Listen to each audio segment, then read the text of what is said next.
Arctic sea ice reflects about 80% of the sun's heat, stabilizing the colder temperature of the ocean.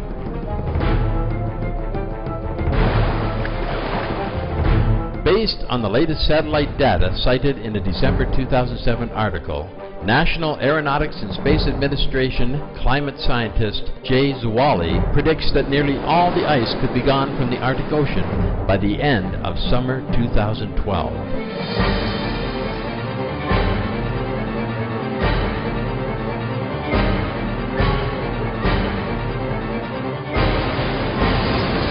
Arctic ice in September 2007 was 23% below previous record low from NASA satellite data and 50% below 1950 levels from ship data.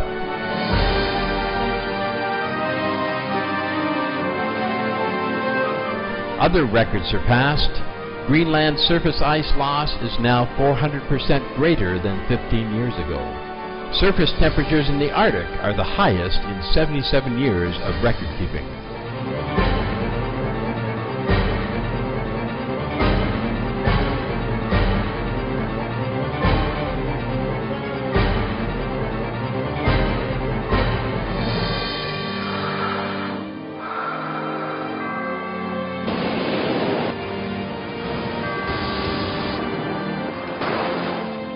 There is hope.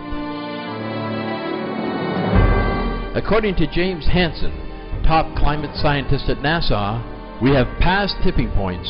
We have not passed a point of no return. We can still roll things back, but it is going to require a quick turn in direction.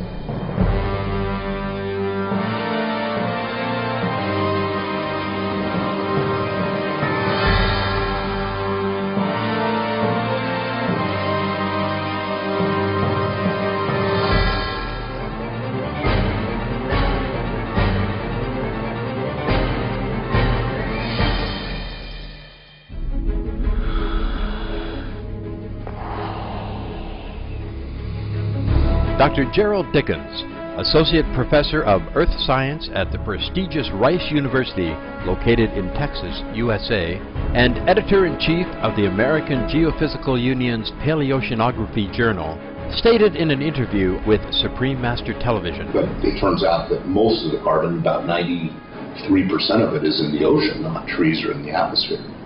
And so what's happening right now is we're adding a lot of carbon to the atmosphere, and it's coming in much faster than it can go into the biosphere or into the ocean. So that's why the CO2 is going up very, very quickly. According to U.S. University of California Davis's newspaper, the California Aggie, published on March 4th, 2008, U.S. professor says methane from Arctic lakes adds to global warming.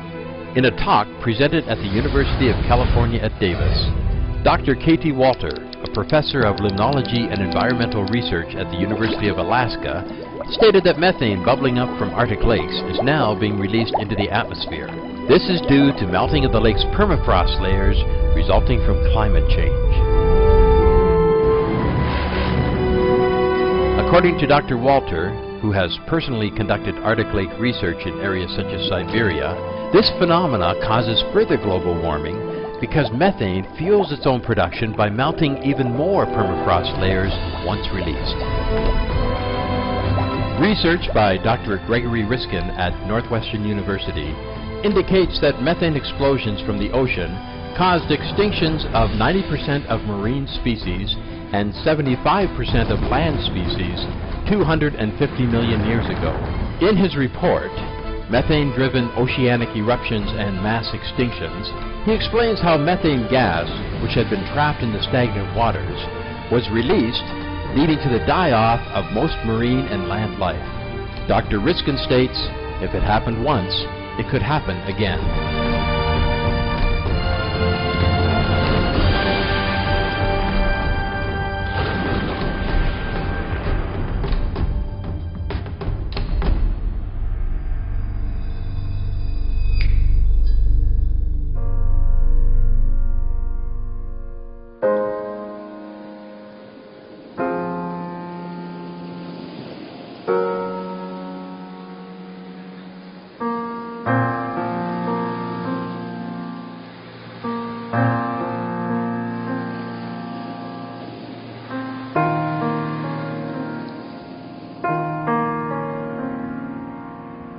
I wanted to ask, if you had a message for the leaders of the world, what would you say to them? I would say to them, use their mighty power to change the diet of the planet and adopt immediately new technology, sustainable energy, and set an example by themselves by becoming a vegetarian or vegan. Use their mighty power, use their example to set a new diet for the planet, the vegetarian diet.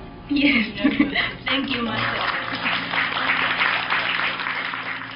They first have to be vegetarian, and then they use their power. Truly, they could do that by forbidding meat as well, by citing all the harm that meat would do to humans and the planet.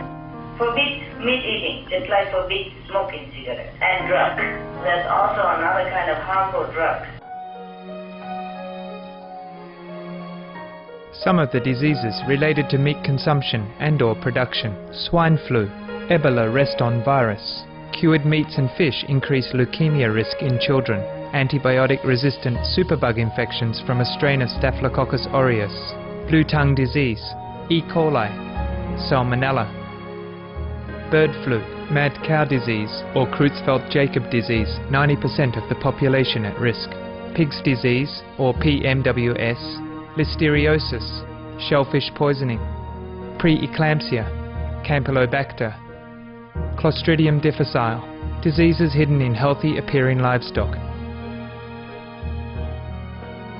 Some of the costs of meat eating. Infertility.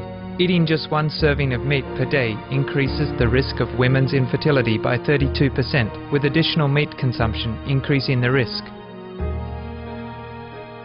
Heart disease. Over 17 million lives lost globally each year. Cost of cardiovascular disease is at least $1 trillion a year. Cancer, colon rectal cancer. Over 1 million new colon cancer patients diagnosed each year, more than 600,000 colon cancer-related mortalities annually. In the United States alone, colon cancer treatment costs about $6.5 billion. Millions of people are newly diagnosed with other meat-related cancers every year. Diabetes. 246 million people are affected worldwide. An estimated $174 billion spent each year on treatment in just the United States. Obesity. Worldwide, 1.6 billion adults are overweight, with 400 million more who are obese. Costs $93 billion each year for medical expenses in the United States alone. At least 2.6 million people die annually from problems related to being overweight or obese. Environmental. Use up to 70% of clean water. Pollute most of the water bodies. Deforest the lungs of the earth. Uses up to 43% of the world's cereal. Uses up to 85% of the world's soy. Cause world hunger and wars. 80% cause of global warming. Plus more.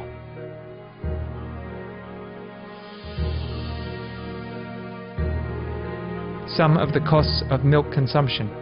Bacterial microbes, pesticides and enzymes found in cheese derived from the inner stomach linings of other animals. Up to 80% of the calories in cheese are from pure fat.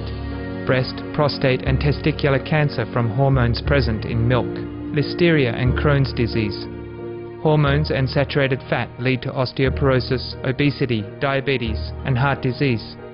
Linked to higher incidences of multiple sclerosis. Classified as a major allergen.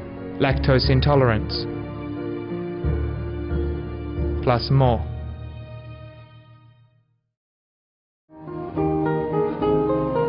I wish really that we have the planet. We continue to live and the children will grow up in a better environment. But you see, it's up to humanity to decide what they want and which direction they turn.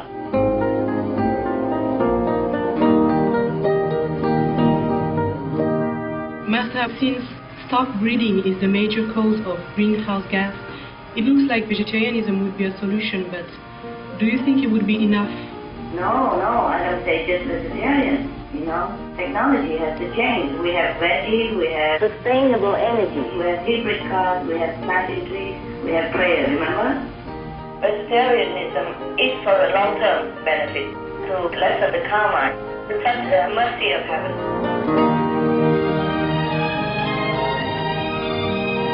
Master, If you had a message for the world, what would it be? That I love them very much.